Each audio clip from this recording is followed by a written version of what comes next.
Audio 3 सफलता का मापदंड। मित्रों, यहाँ जो वानप्रस्थ शिविर में हम आपको रामायण की कथा कहने के लिए बुलाते हैं, व्याख्यान के लिए स्टेज पर जाकर आप मचक करके बैठ जाएं और जनता आपको सुनने लगे। आपके गले में फूलमाला पहनाई जाए तो यह कोई सफलता नहीं है। इस सफलता में क्या रखा है यह तो स्कूलों के सब मास्टर लेक्चरर कर लेते हैं। क्या पोस्ट है आपकी? लेक्चरर। आप क्या काम करते हैं? अरे साहब, लेक्चर झाड़ने का पैसा कमाते हैं। धत तेरे की। और कुछ काम करते हो? नहीं साहब, कुछ काम नहीं। आप देख लीजिए हमारी पोस्ट, लेक्चर झाड़ना, रोटी कमाना। कॉलेज और स्कूल कितने हैं? लाखों की तादाद में है। और लेक्चरर जितने देखिए लेक्चरर ही लेक्चरर। लेक्चर से हम जनता का उद्धार कर देंगे। लेक्चर से हम यश कमा लेंगे। लेक्चर से हम बड़े आदमी हो जाएंगे। नहीं बेटा, लेक्चर बड़ी वाहियात और घटिया चीज है। थोड़े दिन पीछे अभी और देखना तमाशा। जिन लोगों ने लेक्चर देने का धंधा कायम कर रखा है और जिनके चाल चलन में जमीन आसमान का फर्क है, इन लोगों को सड़क पर बैठना मुश्किल पड़ जाएगा। कौन है यह? लेक्चरर है। अरे यह चालाक आदमी है, बदमाश आदमी है, लोगों को बहकाने के लिए आ गया है। अभी हो गया है, थोड़े दिनों बाद तो बिल्कुल खत्म हो जाएगा। लेक्चरर की क्या कीमत रह सकती है? अनुशासन जरूरी। बेटे, हम यहाँ जो प्रशिक्षण करते हैं, जो क्रिया कृत्य कराना चाहते हैं, उसमें अनुशासन जरूरी है।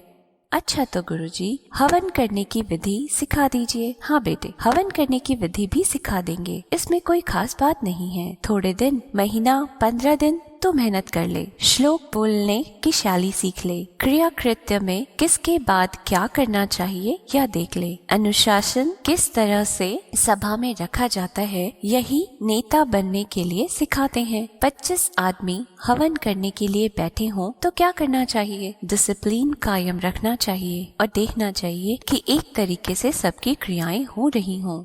इतने आदमियों पर हावी रहो कि कोई आदमी गलत काम न कर रहा हो। बोलने में सबकी आवाजें साथ साथ आ रही हों। नहीं साहब, बकरों की तरह से मैं कोई तो प्रचोदयात बोल रहा है, कोई तत्सवितुर बोल रहा है। लगा गाल में एक चाटा। हम यहाँ बोलते हैं कि हमारे साथ साथ बोलिए। कोई पीछे बोल रहा है, कोई इधर, कोई उधर बोल रहा है। यह बेटे डिसिप्लिन का उल्लंघन है। मित्रों, हम डिसिप्लिन, अनुशासन सिखाते हैं। हर आदमी को अनुशासित होना चाहिए, डिसिप्लिन में रहना चाहिए। नहीं साहब, हमारी मर्जी है, हम तो जोर से चिल्लाएंगे। नहीं, जोर से नहीं चिल्लाने देंगे। जुबान बंद रखो, या तो हमारे साथ साथ बोलो या चुप बैठो। नहीं साहब, आप प्रचोदयात बोलिए, हम धीमे ही बोलेंगे। एक ऊंचा चिल्ला रहा है, एक नीचा चिल्ला रहा है, ऐसे नहीं बोलने देंगे। साथ साथ गले से गला मिलाकर बोलो। हम यह अनुशासन सिखाते हैं ताकि आप में से हर आदमी हवन कराने में डिसिप्लिन रखना सीख जाए और अपने पड़ोस को एक कायदे कानून में चलाना सीख जाए। यदि आप अनुशासन में रहना सीख लेते हैं तो मैं आपका ब्रह्मा नाम, आचार्य नाम रख दूंगा।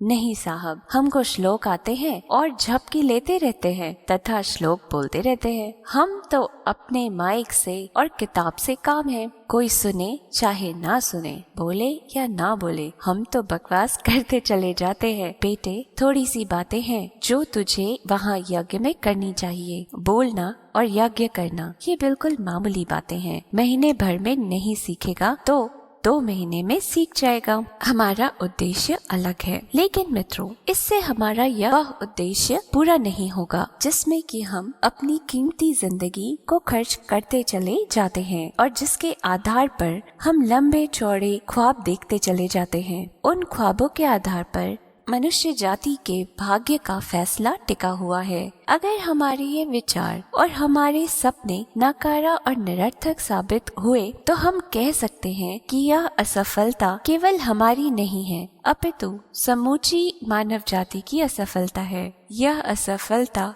सभ्यता की है, संस्कृति की है, धर्म की है, अध्यात्म की है, ऋषियों की है। यह असफलता हमारी उन महान परंपराओं की है जिन्होंने विश्व का निर्माण निर्धारण किया था। इसलिए मित्रों, मैं आपसे अपने सपनों के पीछे छिपी हुई दृष्टि की बाबत कहना चाहूँगा। हमको आखिर करना क्या है और बनना क्या है, कराना क्या है और बनाना क्या है। मित्रों, आप सिर्फ यह बात ध्यान रखिए कि हमको मनुष्य का चिंतन, मनुष्य की दृष्टि और मनुष्य की निष्ठाएं, इनका स्तर ऊंचा उठाना है। इसके लिए आपको कर्म कांडों की सहायता लेनी पड़ेगी, ठीक है। लेकिन आपकी स्वयं की दृष्टि, जिसको मैं फिलॉसफी दर्शन कहता हूँ, वास्तव में जो दर्शन था प्राचीन काल में इसी मामले में इस्तेमाल हुआ था। अब तो दर्शन के नाम की ऐसी मिट्टी पलीद हो गई है जैसे गांधी जी ने हरिजन नाम दिया था। क्यों साहब, आप तो हरिजन मालूम पड़ते हैं, तिलक लगाए हैं, जनेऊ पहने हुए हैं। अरे साहब, हमें हरिजन क्यों कहते हैं आप? हरिजन तो उन्हें कहते हैं अछूतों को। अरे बेटे, हरिजन माने जो भगवान का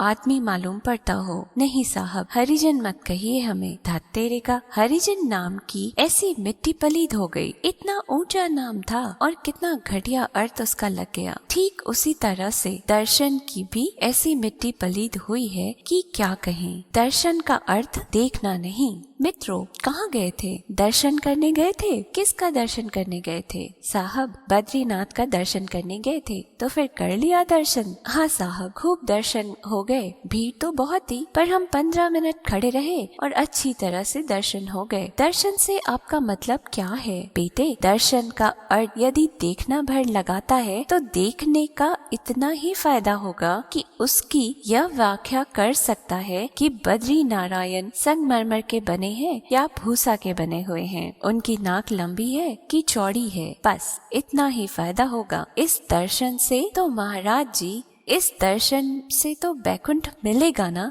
नहीं बेटा, तुझे नहीं मिलेगा, क्योंकि तेरे दर्शन के माने मतलब का अर्थ जो तुमने समझा है वह मात्र देखना समझा है। वास्तव में दर्शन का अर्थ देखना नहीं है। साथियों, दर्शन का मतलब दर्शन टू फिलॉसफी, दर्शन के पीछे एक दृष्टि काम करती है। आप किसको देखने के लिए गए थे? गांधी जी को। गांधी जी को देखने के लिए तो लाखों लोग गए होंगे, तो क्या पुण्य मिला? बेटे, मैं समझता हूँ कि कोई पुण्य नहीं मिला होगा। जो भी आदमी उन्हें देखने के लिए अपना किराया भाड़ा खर्च करके गए होंगे, तो सिर्फ इतनी जानकारी लेकर आए होंगे कि एक छोटी कद काठी का काला व ठिकना आदमी था, जिसकी आंखें छोटी और नाक लंबी थी। बस इतनी सी जानकारी का जो पुण्य होगा मिला होगा। नहीं महाराज जी, गांधी जी के पास जाने से तो थोड़ा बड़ा पुण्य मिलता है। नहीं बेटे, अगर उनके दिमाग में दृष्टि नहीं है तब कोई पुण्य नहीं मिलता। हाँ,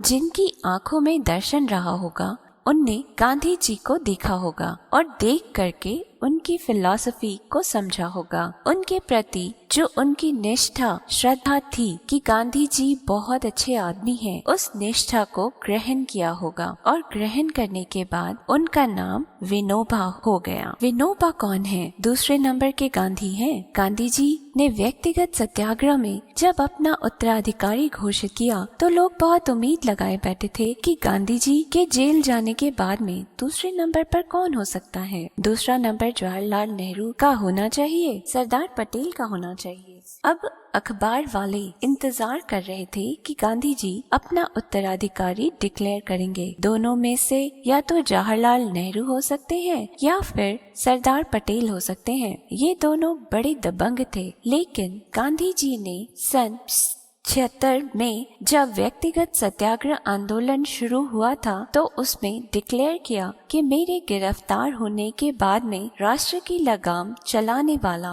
और दूसरे नंबर का सत्याग्रही होगा तो विनोबा भावे होगा।